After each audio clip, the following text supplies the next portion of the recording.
Bonsoir à tous, merci de prendre le rendez-vous de cette édition d'information. Remise officielle ce lundi 1er mars 2021 des clés du nouveau siège de la Cour constitutionnelle par José Didier Tonato, ministre du Cadre de vie et du Développement durable. C'est à la faveur d'une cérémonie fort simple qui s'est déroulée dans l'enceinte de la Cour constitutionnelle. Les précisions sont à suivre en début d'édition.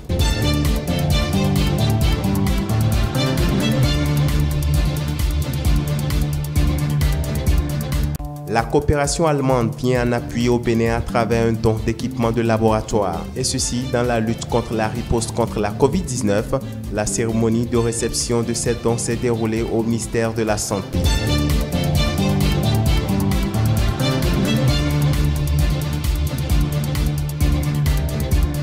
Et puis, les cas d'accidents répétés dans la cité des Koboro détruisent les réalisations du gouvernement. Des actes de vandalisme qui ne sont pas de nature à sauvegarder les infrastructures modernes. Le reportage de notre antenne de Parakou est à suivre en pied d'édition. Voilà pour le sommet.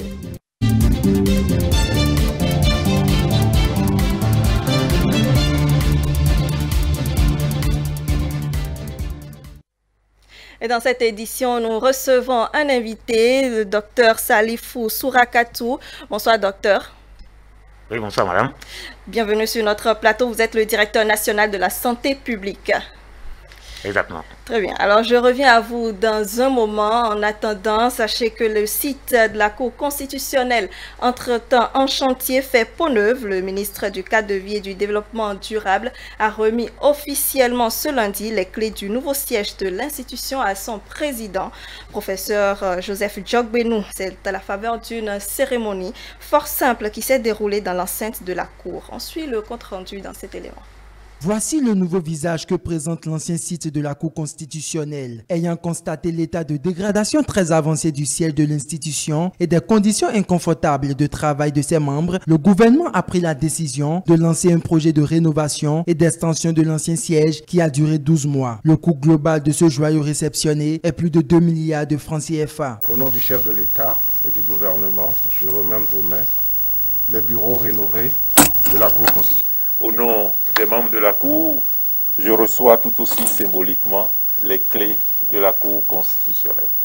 Je suis d'autant plus ravi que ça a été 12 mois de grand stress, d'angoisse et surtout de doute par rapport à la capacité entreprise, maître d'œuvre et ministère du Cadre de vie à pouvoir relever le défi de l'échéance des élections présidentielles.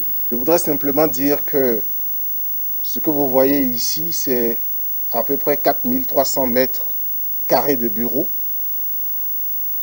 mis à neuf, dont un bâtiment principal tout neuf pour abriter les membres de la Cour constitutionnelle, le cabinet du président, les bureaux du vice-président et des conseillers, le directeur de cabinet, la salle d'audience publique que vous voyez là, la salle de délibération, les archives, l'infirmerie, le poste de sécurité et un parking de 8 véhicules au rez-de-chaussée. Le ministre José Didier Tonato a exhorté les membres de l'institution à une bonne gestion de l'infrastructure.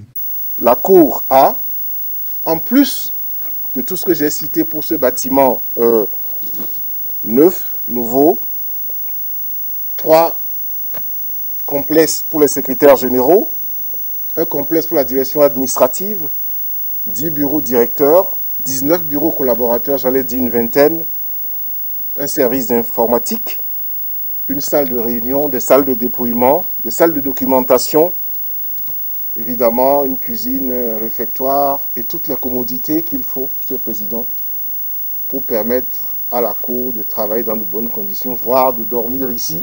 Et je suis fier au nom du chef de l'État et au nom du gouvernement de vous remettre entre les mains ce joyau. Et je sais déjà, vous connaissant, que le bébé sera bien gardé et bien entretenu. Joseph Djogbenou, président de la Cour constitutionnelle, a remercié au nom des membres de l'institution le président Patrice Talon et son gouvernement. Je voudrais encore une fois vous prier de transmettre à l'ensemble des membres du gouvernement et au président de la République notre reconnaissance d'avoir en un temps aussi difficile et dans un délai aussi limité, avec les instructions aussi rigoureuses, mis à la disposition de la Cour constitutionnelle un cadre aussi idéal et aussi confortable. Je prends acte de ce que, quoique confortable, amélioré, le siège définitif reste Porto Novo. Et je prends acte de ce que les mesures seront également prises pour que l'entretien nous soit facilité. J'engage la Cour constitutionnelle à assumer sa part d'obligation dans l'entretien de ces lieux. Ce joyau permettra à la haute juridiction d'accomplir dans les meilleures conditions la mission qui lui a été assignée. Les membres du Conseil économique et social ont rencontré ce lundi les présidents de fédérations des disciplines sportives du Bénin. Les échanges ont porté sur le fonctionnement de ces fédérations pour s'enquérir des difficultés dans leur secteur. Et c'était au siège du Comité national olympique de Cotonou. Je vous invite à suivre au thème de la séance Lawane Aruna. Il est le président de la Commission des affaires sociales et de l'éducation au CES. Nous sommes venus ici ce soir pour nous entretenir un peu avec le président du Conseil olympique national et le président des fédérations sportives du Bénin. Il faut dire qu'au niveau du Conseil économique et social, nous nous sommes autosaisis d'un thème sur le sport intitulé Sport et développement économique et social du Bénin. Cette séance-là a été vraiment souhaitée parce que depuis un moment au niveau du Conseil économique et social, les questions qui ont trait au sport ne viennent pas souvent. Pour régler les problèmes du sport, il faut effectivement aller rencontrer les sportifs. Ça s'est vraiment très bien passé parce que vraiment, nous avons beaucoup entendu. Et tel que c'est fait, si les promesses, parce qu'il y a des promesses quand même, il y a des éléments, des questions posées qui n'ont pas encore trouvé de réponse. Et ces réponses-là seront envoyées au Conseil économique et social, et plus précisément à la commission numéro 3, en titre de mémo. Et tous ces éléments-là, nous allons les mettre ensemble pour qu'il y ait vraiment un bon avis et de très bonnes recommandations au président de la République et au bureau de l'Assemblée nationale. La réforme des organes de contrôle de l'ordre administratif initiée par le gouvernement du Bénin à travers le décret du 29 août 2018 fait l'objet d'un séminaire de formation qui se tient depuis ce lundi à Cotonou, formation initiée au profit des auditeurs et propriétaires des risques des ministères de la Justice et celui du plan retenu pour la phase pilote. Dialoni Oje pour le point. Depuis le 6 avril 2016, le gouvernement du président Patrice Talon a engagé des réformes courageuses qui visent à promouvoir la bonne gouvernance dans le secteur public. C'est dans ce cadre que le 29 août 2018, une réforme profonde a consacré la réorganisation du système de contrôle interne des ministères et le renforcement des organes d'audit interne. À cet effet, deux organes notamment, le comité ministériel de maîtrise des risques et le comité ministériel d'audit interne ont été créé pour accompagner le déficit de contrôle interne et de gestion des risques au niveau de tous les ministères. L'outil de travail de tous ces deux organes, c'est la cartographie des risques, c'est-à-dire un répertoire qui présente les missions et tous les événements qui peuvent empêcher la réalisation de ces missions, de ces activités qui sont assignées à chaque responsable à son niveau de travail et présenter les mesures qui doivent être envisagées pour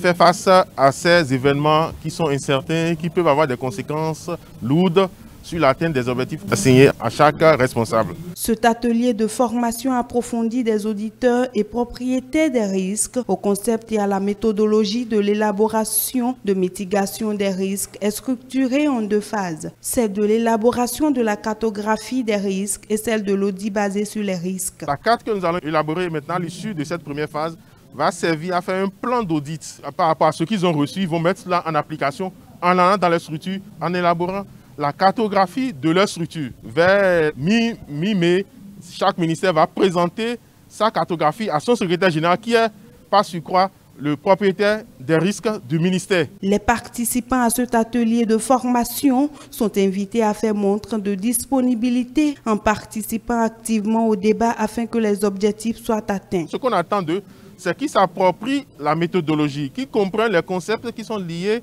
à l'élaboration de la la cartographie des risques à la gestion des risques et pouvoir l'utiliser au quotidien dans tout ce qu'ils font en réalité. Parce que de façon générale, tout le monde gère des risques. La cartographie, c'est une photographie de l'instant. Donc régulièrement, il faut actualiser cette cartographie-là parce que de nouveaux risques peuvent arriver. Démarrée ce lundi 1er mars 2021, cette formation qui a regroupé les responsables du ministère de la Justice et de la législation et de celui du plan et du développement prendra fin le samedi 6 mars 2021. On ouvre le volet santé de cette édition avec la coopération allemande qui vient en appui au Bénin à travers un don d'équipement de laboratoire d'un montant global de 100 millions de francs CFA. Un soutien qui vient accompagner le Bénin dans sa stratégie de riposte contre la pandémie du coronavirus. Et la cérémonie de réception de ces dons s'est déroulée au ministère de la Santé. Elia Djiran pour l'Esther, ça aussi. Cet appui constitue une énième action de solidarité de la coopération allemande envers le Bénin dans le cadre de la lutte contre la Covid-19. D'une valeur de 100 millions de francs CFA, il est composé de plusieurs kits d'extinction, de prélèvement et de diagnostic pour détection du coronavirus. C'est un réel plaisir pour moi de réceptionner une fois encore, en ce jour, cet important lot de matériel de laboratoire offert par la GIZ en ce moment même où l'urgence de la réponse mondiale à la crise sanitaire engendrée par la Covid-19 est devenue un défi majeur pour les systèmes de santé du monde, y compris le nôtre. En effet, depuis le début de la pandémie, le gouvernement et le peuple béninois bénéficient de la solidarité et du soutien du gouvernement allemand à travers divers appuis aux actions de prévention et de riposte engagées dans notre pays. La cérémonie de remise de dons de ce matin en est une parfaite illustration.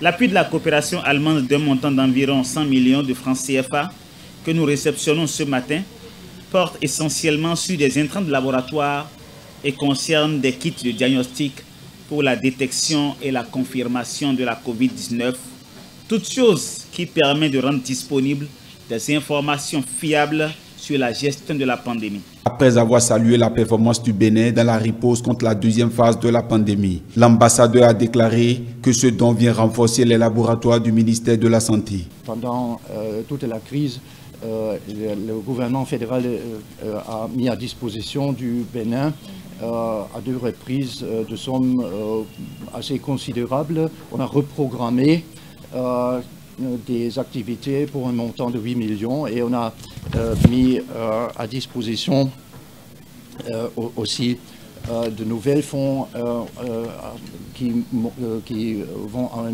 montant de 14 millions, ça veut dire en général dans disons, la lutte commune contre la pandémie, le gouvernement fédéral et c'est surtout le ministère de coopération. Dans son intervention, le ministre Benjamin Rumpati a remercié la coopération allemande pour son implication accrue dans le cadre du processus de maîtrise de la Covid-19. Votre appui de ce jour vient à point nommé et va fortement contribuer à la riposte du Bénin contre la deuxième vague de la pandémie de la Covid-19 qui se révèle encore plus virulente et qui nous oblige à renforcer nos moyens d'action dans tous les domaines de la riposte, notamment dans celui du laboratoire. Au-delà de son appui matériel, la coopération allemande voudrait renforcer les capacités techniques du laboratoire du Bénin avec l'arrivée de 3 experts internationaux. Un geste qui démontre du fruit de la bonne coopération entre les 2 pays. Faut-il le rappeler, le tableau sanitaire indique un total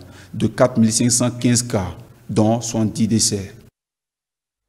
Voilà, on reste sur le sujet de la pandémie du coronavirus pour retrouver notre invité, le Dr Salifou Soura Katou. Vous êtes directeur national de la santé publique. Merci d'avoir accepté notre invitation sur ce plateau. Alors, docteur, aujourd'hui, à la date du 2 mars 2021, quelle est la situation du Bénin par rapport à la Covid-19? Merci beaucoup, madame, et je remercie ITélé pour m'avoir invité donc, sur ce plateau. Le point épidémiologique par rapport à la Covid-19 dans notre pays fait état de ce que nous sommes toujours dans la phase d'augmentation de cas. Nous pleurons actuellement donc les 6000 cas donc confirmés, et par rapport également donc aux décès, vous savez que il s'égrène donc de jour en jour. On a fait le point donc ce matin. Nous sommes donc à 115 cas donc, de décès. Le reste, la situation est sous contrôle, le dépistage donc continue et les mesures de repousse sont également en route. Alors, c'est vrai que ces derniers temps, beaucoup de pays font des démarches pour s'approvisionner en vaccins. Quelle est la position du Bénin? À quand un vaccin au Bénin? Merci beaucoup. Les démarches donc entreprises par donc, les autres pays sont également entreprises au Bénin. Oui. Nous avons commencé donc ce processus ensemble et à travers le mécanisme COVAX, qui est une initiative de solidarité internationale pour garantir l'accès en fait donc au vaccin. Et dans ce cadre-là, plus vite, peut-être donc que vous ne le croyez, le Bénin aura sa dotation donc en vaccin. On peut se situer dans une période? Je peux vous assurer que vous n'allez pas imaginer le délai. Il sera donc très court. J'attends l'action pour que vous puissiez vous-même donc vous en rendre compte. Alors, si ça vient aujourd'hui, est-ce qu'il y a déjà une stratégie de distribution? Oui, je vous le disais, pour attendre le vaccin, c'est tout un processus, c'est des documents à élaborer. Et dans ce document qu'on a intitulé donc plan de déploiement donc, de la vaccination contre la Covid au Bénin, le plan de distribution est prévu, puisque les cibles à vacciner sont éparpillées sur le territoire national. Donc, les directions départementales de la santé, les zones sanitaires seront impliquées, de sorte que où la personne se trouve et qui est destinée à recevoir le vaccin aura donc son vaccin sans parcourir donc de longue distance. Toutes les dispositions sont prises à cet effet. Combien de doses sont attendues pour une première livraison? Je vais vous dire que nous raisonnons en fait en termes donc de proportion en fait donc de la population couverte. Si tout va bien, on aura donc à couvrir un minimum donc de 3% donc de notre population totale. Et quand vous multipliez, on tend déjà pratiquement donc vers les 36 000 doses. Et puis on aura donc les autres dotations qui vont suivre, les 17%, et progressivement les autres dotations également que le Bénin avec ses partenaires également donc en train donc de se préparer pour y avoir. En tout cas, le Bénin est sur la bonne voie. Très bien. On peut avoir une idée du vaccin qui sera livré au Bénin parce qu'il y en a de plusieurs types. Oui, vous savez, les vaccins, pour ne pas créer en fait donc une polémique, chaque type de vaccin a en fait sa spécificité. Et tous, ce que je peux donc dire pour garantir peut-être assurer donc les concitoyens, c'est de dire que les vaccins qui vont venir, qu'ils soient donc de différents types, sont des vaccins préqualifiés, donc sûrs, donc pour pouvoir vacciner donc les compatriotes. Nous aurons des types de vaccins qui vont nécessiter une conservation beaucoup plus difficile, donc qui demandent donc une grande conservation, et d'autres qui vont demander une conservation moins difficile, mais tout compte fait, nous allons conserver la qualité. Donc, l'efficacité est vraiment pareille. Donc je prie la population vraiment donc à se mobiliser de sorte que dès que les vaccins donc sont là, on puisse vraiment donc prendre part massivement, de sorte que ceux que nous avons retenus bénéficier de ces vaccins puissent l'avoir et que nous suivions donc la phase descendante de l'épidémie telle qu'elle est projetée donc par nos calculs au niveau du ministère. D'accord. Et dans la circulation au niveau des populations, on remarque un certain relâchement par rapport à toutes les mesures barrières qui avaient été éditées contre donc la Covid-19, on dit désormais donc contre la Covid-19. Ce relâchement est dû à quoi selon vous? Merci beaucoup. Je crois que votre constat est juste et tout Béninois qui circule donc peut donc l'attester. Et plusieurs facteurs peuvent expliquer ce relâchement. Il faut dire que dans la gestion donc de la pandémie au Bénin, les mesures qui ont été mises en place ont permis, sans se jeter des fleurs, à en fait maîtriser plus ou moins, à contrôler un peu donc l'évolution donc de la maladie, de sorte que vers la fin de l'année, donc vers décembre, on avait constaté vraiment donc une diminution donc, du nombre de cas. On était donc à 5-8 cas par jour sur le plan national et un retour donc un peu progressif quand même donc à la vie sociale et économique, parce qu'un pays ne peut pas également donc se fermer totalement. Si on avait confiné la population depuis 1 an, on serait déjà donc mort de faim, pas de Covid. Alors donc ce retour donc à la vie progressive a fait croire à la population, où la population a cru donc à tort qu'en fait l'épidémie était terminée. Et ça a été vraiment donc là où nous sommes peut-être donc tombés. Et on a senti et on l'a payé. Est-ce que c'est la seule cause du fort taux donc de contamination aujourd'hui? Est-ce qu'on peut dire ça? Oui, je peux dire que le facteur majeur est vraiment donc ce relâchement donc des mesures barrières. Et en plus donc de ce relâchement, il faut dire quand même qu'au cours donc de la seconde vague, on a constaté quand même une contagiosité donc beaucoup plus rapide, donc une contamination plus rapide qui pourrait vraiment donc être liée donc du fait donc des variants qui sont en fait donc en circulation. Mais même s'il y avait donc les variants, si les mesures barrières sont mises en place, on pourrait vraiment donc y vivre sans. Mieux, lorsque les mesures ont été relancées donc ces derniers temps, on a constaté donc un freinage donc en matière donc de propagation donc de cette maladie. Les variants ou donc le premier type que nous avions, les mesures donc de prévention sont toujours donc les mêmes. Le lavage des mains, le port donc de masques de façon rigoureuse partout où on est. Et ces variants affectent davantage les jeunes pour l'information qu'on a. Est-ce que c'est vrai? Et oui, il faut dire que ça a été décrit au niveau des autres pays. Et ici également le Bénin donc n'a pas échappé. C'est vrai que nous avons des cas au niveau donc de la population de plus en plus jeune. Et ça devait donc attirer notre attention pour dire que nul n'est épargné. Et tout le monde donc devait donc se sentir concerné donc par la pandémie. D'accord. Et avec l'évolution donc de cette pandémie, est-ce qu'on peut se dire, docteur, qu'à l'orée de 2022, on pourrait finir avec cette pandémie? Je crois que si ça ne tenait qu'au ministère donc, de la Santé, le ministre donc, peut même déjà donc, souhaiter la fin même pour donc, les mois qui suivent. Venez donc là, vous allez voir que la tension est très forte. En fait, avec la vaccination, on a espoir donc, de casser en fait, donc, le rythme donc, de contamination. Si l'immunité, c'est-à-dire la protection donc, de la population, la capacité donc, on a induite à la population de ne plus être réceptif donc, au virus, donc de ne plus faire donc, la maladie est vraiment acquise et très très large. On pense que dans les mois donc, à venir, on pourrait, même si on dit que la maladie n'est pas totalement partie, on pourrait donc la maîtriser au mieux, la contrôler davantage. Okay. En dehors de la vaccination, quelles sont les actions très prochaines à mener? Oui, je crois qu'au niveau des actions à mener, le Bénin, en fait, c'est illustré à travers donc, un certain nombre de stratégies. En matière donc, de prévention, vous allez voir, au niveau des points d'entrée, donc à l'aéroport, nous allons maintenir toujours donc, le dépistage à l'entrée pour nous assurer que les arrivants ou bien donc les voyageurs à l'arrivée de Cotonou ne vont pas en fait contaminer les populations autochtones.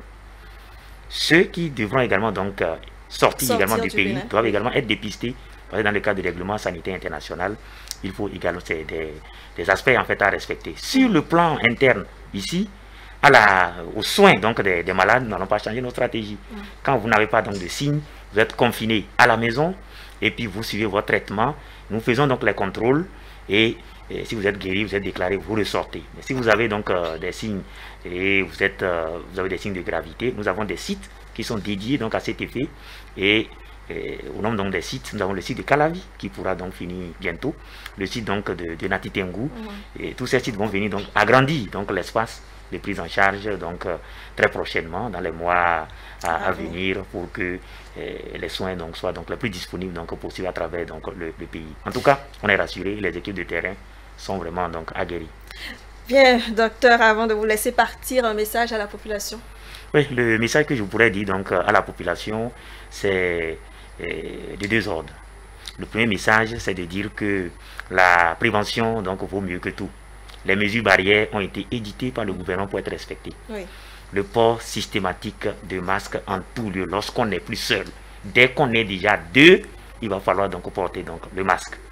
Deuxièmement, laver donc les mains donc, le plus fréquemment possible parce que ces mains peuvent donc être donc, des vecteurs de contamination des autres surfaces sur lesquelles les autres personnes donc, vont venir donc, pour se contaminer. Le troisième élément, autant que faire se peut, garder donc cette distance de sorte que même si on parle, on ne pourra pas donc transmettre la maladie puisqu'elle se transmet quand le sujet parle, quand il tousse, quand il éternue et quand vous êtes en fait donc proche de lui. Si nous respectons donc ces mesures, cette deuxième vague sera donc un souvenir donc très ancien que nous allons très vite oublier. Merci, docteur Salifou Sourakatou, d'être venu sur ce plateau nous donner ces informations. En tout cas, nous espérons donc que la pandémie du coronavirus sera au mieux maîtrisée dans les tout prochains mois. Et bonne suite de travail chez vous. Je rappelle que vous êtes le directeur national de la santé publique. On continue cette édition avec le parti Les Démocrates qui est bel et bien représenté à la présidentielle d'avril prochain. C'est l'essentiel à retenir de la chronique du soir de ce lundi du consultant politique Agapit Napoléon Maforican. Je vous invite à en suivre un extrait. Au moment où ils déposaient leur dossier, ils étaient membres à part entière. Ils ont même déposé leur dossier avec le logo du parti. Au moment où je parle, ils sont encore membres à part entière du Parti des démocrates. Ils ont été suspendus et non exclus. Le Parti des démocrates est représenté parmi la présidentielle. C'est le duo Koré-Agossa.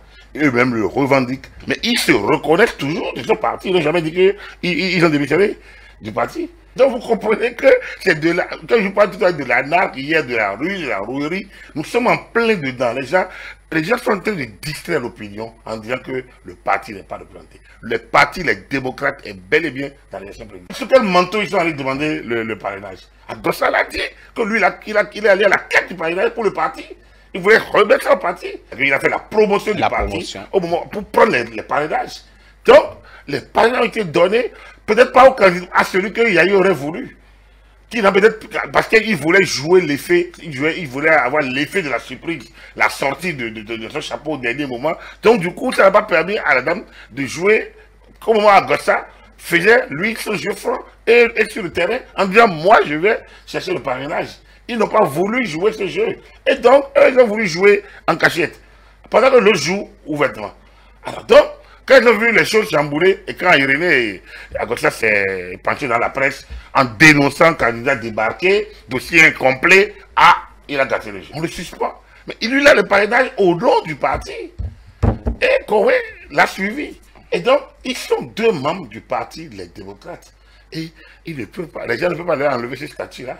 Et même si on les exclut aujourd'hui, ils ont eu ces documents-là au nom du parti. Ça veut dire que ce n'est pas après le jeu qu'on rejoue le jeu. Le jeu a déjà été joué.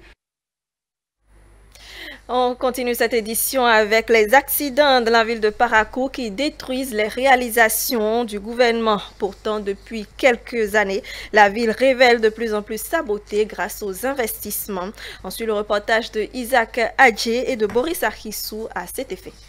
Le vandalisme des infrastructures routières se fait de plus en plus remarquer dans la ville de Parakou en raison des accidents. Les populations portent un doigt accusateur sur les gros porteurs, surtout par ces temps d'acheminement du coton vers les usines d'égrenage. Je peux dire que c'est à cause de l'allure, vous voyez un peu, parce que je ne peux pas traverser un rond-point avec une allure, avec une petite allure, parce que supposons que c'était le frein qui est gâté, un peu gâté.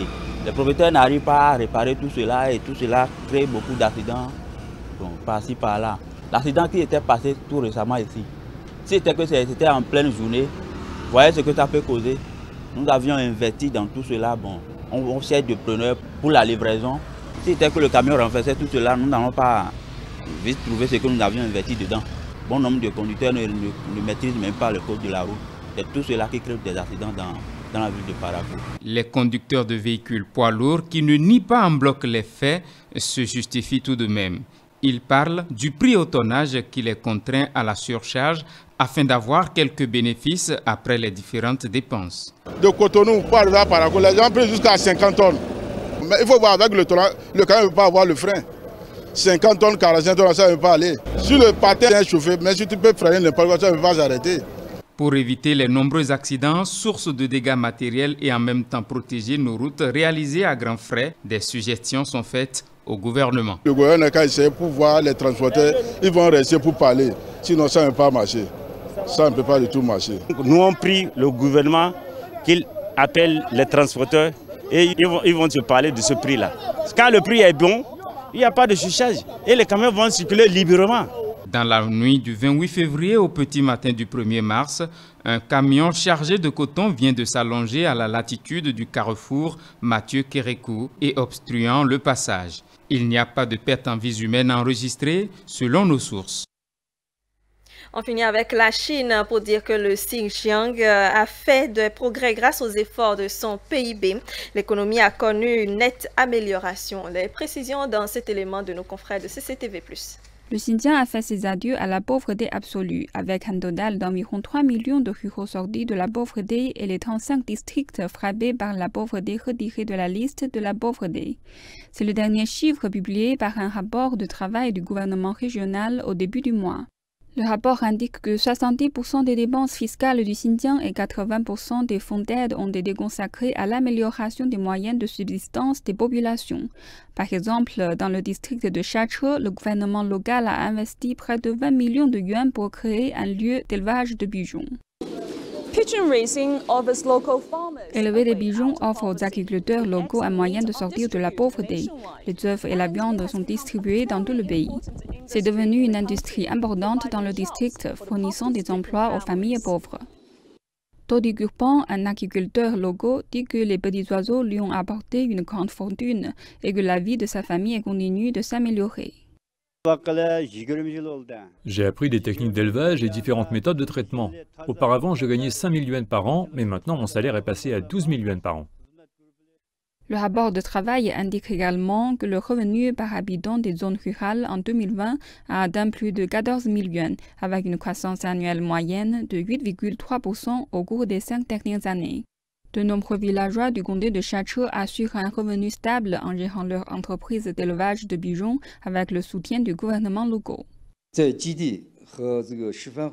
Nous avons garanti des emplois à 75 ménages défavorisés en créant l'entreprise d'élevage de pigeons. Elle fournit un moyen de subsistance à près de 600 villageois. Chaque ménage gagne plus de 5 000 yuans en élevant des pigeons.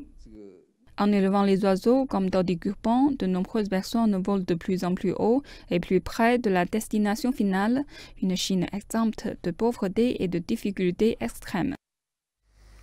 Et c'est ainsi que prend fin cette édition d'information. Merci de nous avoir reçus chez vous. La suite du Grand Soir continue juste après moi avec les rubriques Covid-19 Info d'ici et d'ailleurs, Waza.info, la chronique du soir et puis ça se discute. C'est un programme que vous pourrez également retrouver sur nos différentes plateformes digitales. Le site internet, c'est le www.etelebene.com, la chaîne YouTube et la page Facebook. Vous y avez accès avec Etelebene. Et bien sûr, l'application Etelebene est toujours disponible dans votre Play Store. Vous pouvez la télécharger et l'installer. Excellente soirée à vous en notre compagnie.